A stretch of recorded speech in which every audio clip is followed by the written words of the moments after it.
All too often we hear stories about the brave, the selfless, the ones who give entirely of themselves in defense of this nation. Far too often those stories gloss over the real heroes and seek to make celebrities of those who live in the periphery of true heroic status. Not this time. Our guest volunteered to go back to Afghanistan for a third time. He was merely doing his job one day searching for IEDs, the weapon of cowards too afraid to face the enemy nose to nose.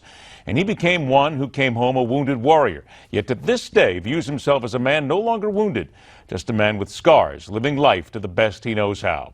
Let's welcome former United States Army Staff Sergeant from the 82nd Airborne, some of the toughest defenders of justice on the planet, author of the inspiring book, Tough as They Come, Travis Mills. Staff Sergeant, thank you so much for joining us, and thank you very much for your service, my friend. Good evening, sir. Thanks for having me. I appreciate it. There's always the chance to talk about what happened, but I'm going to leave that for the book because I want to talk about when you came home and what it was like when you came home. You had a tough time. You were one of only 5 Afghanistan war veterans to survive a quadruple amputation. You came home. You're spending time in the hospital. And you even pointed out that there was a time when ending your own life seemed like an option. How do you fight through those nights and those days when you're faced with that? Well, I mean, I wasn't in any place to end my life. I just didn't know why I survived this and what kind of life I could have. I didn't have much self-worth, I didn't think. And honestly, when I woke up from my, my last surgery, on the 18th of April, I woke up, my wife, I told her, take my daughter, she was 6 months old, take, everything we have, the house, the cars, the money, and just, go, do something else. Like, don't worry about having to put up with me. And she said, that's not how this works. And I'll be here for you. We're going to get through this. And then my little girl is sitting there on my stomach, laying there, pinching my nose at 6 months old, giggling, not thinking I'm a monster. And right from there, I just said, oh, well, if they're going to be with me, then I had to fight through, the fact I couldn't open jars to figure out how I could open jars. And then I had a ketamine coma to fix my pain. And then I met a gentleman that was in my same situation. And he walked into my room on his 2 fake legs with 2 fake hands.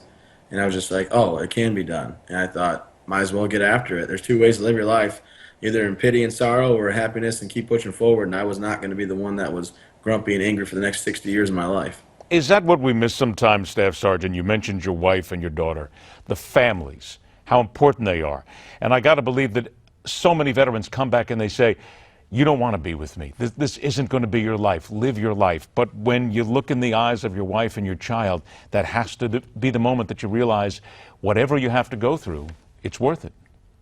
Oh, absolutely. I go around speaking throughout the nation, and my last, or one of my last slides is actually perspective. And I put it this way to everybody: you can dwell on the past. I reminisce the past. I can't change the past. But if you think about the men and women that have, sacrificed their lives for this country, that will never see their families again. I mean, I have a lot of friends that have perished, that won't see their daughters grow and their sons grow, and they'll be with their wives to, go through life with. And it's just kind of a slap in the face to not keep pushing forward for them, because their family members would give anything to have them in my situation. And I just don't feel like I could give up on myself, because I'd be giving up on them and their sacrifice for this country, as well as the 9 doctors and 7 nurses that worked 14 hours straight, making sure I stayed alive. 2 nurses for 9 hours pumped air into my lungs just so I could breathe still. And it'd be a true selfish act if I just gave up on myself with my little girl looking at me. And I'll tell you what, I just got off the trampoline a little bit ago because that's what we were doing. I took her to school this morning. I went and got my wife and I breakfast. I went to the gym. And, my daughter got home and we went on the trampoline for a little bit. And I'm just truly blessed to still be alive and still be around. And then I go around telling my story because people get something out of it. They can see little bits of their story in my story. And I don't make it up like, if you think you have it bad, look at me. I never say that in my speeches because I don't feel that way. I didn't serve any more than anybody else. And I also am not wounded any more than anybody else. I'm just a guy that had an injury that's now recovered with scars, living life, the best way, like you said, the best way I know how. We need to learn from people like you and what you go through and what you present forward. Veterans can learn, but so can people themselves, what they go through every single day. And sometimes we need to step back and say, sometimes it's not that bad for me. Sometimes there are others who can teach us a whole lot. I want to remind everybody the book, once again, is Tough as They Come, and this is a man who is indeed as tough as they come. We need more of them in our lives. Learn more at the website travismills.org. Staff Sergeant Travis Mills, salute, my friend. Thank you so much for joining us. Good luck to you and your family, and we thank you once again for your service. Stay with us. The Hardline continues. And now this promotional message. More than 80 million Americans make up the baby boom generation, and astoundingly, most have done little planning for their retirement.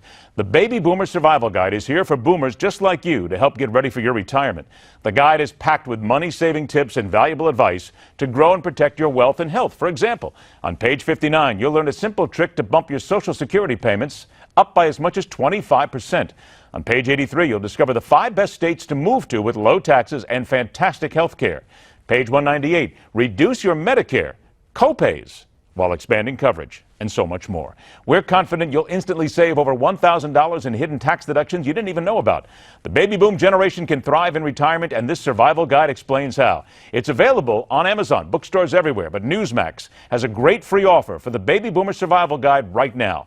Visit the website on the screen or call us toll-free at 800-779-5682 and check out the free offer. 800-779-5682. You have nothing to lose, and you could profit big time.